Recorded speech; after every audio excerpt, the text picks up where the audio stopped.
The United States has hosted rare direct talks between Israel and Lebanon in Washington, marking a significant diplomatic development between two countries that have technically remained at war since 1948. According to the U.S. State Department, the discussions were described as productive, with both sides agreeing to launch direct negotiations at a mutually agreed time and venue. U.S. Secretary of State Marco Rubio, who hosted the meeting, called it a historic opportunity and expressed hope that it could lead to a framework for lasting peace. Rubio emphasized that the talks are part of a longer process, not a one-day event, and acknowledged the complexities shaped by decades of conflict. He said the goal is to begin building a foundation for permanent stability in the region. The meeting brought together Israeli Ambassador to the United States Yehiel Leiter and Lebanese Ambassador Nada Hamed Mowad. It also included senior U.S. officials, including State Department Counselor Michael Needham, U.S. Ambassador to the United Nations Mike Waltz, and U.S. Ambassador to Lebanon Michel Issa. 17 countries, including the United Kingdom and several European nations,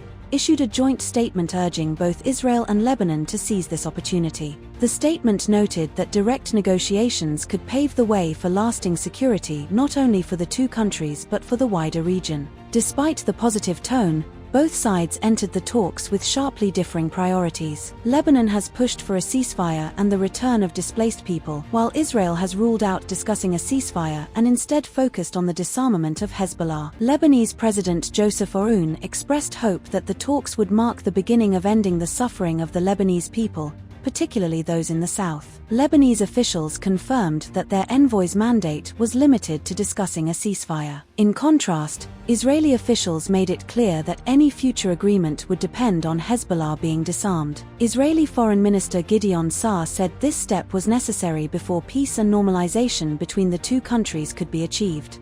But always remember, the problem for Israel's security is the problem for Lebanon's sovereignty.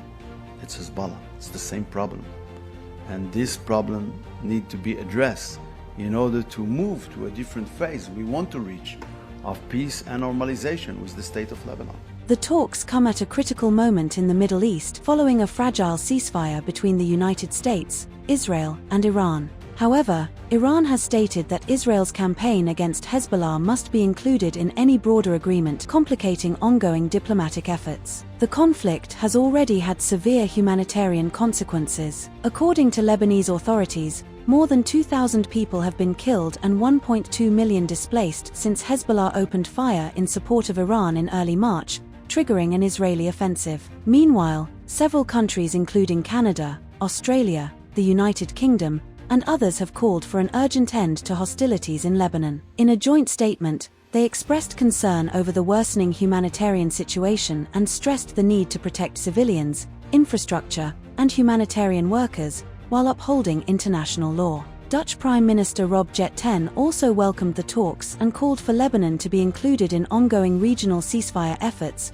highlighting the importance of a broader diplomatic solution. At the same time, tensions surrounding Iran remain a key factor in the region. US President Donald Trump has said that the war with Iran could be close to ending, adding that he believes Tehran is eager to reach a deal. However, US Vice President J.D. Vance cautioned that deep mistrust between Washington and Tehran cannot be resolved overnight, even as he expressed confidence in the current direction of negotiations. On the ground, the United States has intensified pressure on Iran by enforcing a naval blockade. US Central Command says the blockade of the Strait of Hormuz is being carried out impartially against vessels of all nations, with American forces halting economic trade into and out of Iran by sea. The broader conflict is also having economic repercussions beyond the region. Pakistan's Finance Minister Mohammad Aurangzeb has briefed business leaders in the United States on the impact of the Middle East war, particularly on energy supply, pricing, and logistics. He outlined the government's response, including efforts to stabilize supply chains,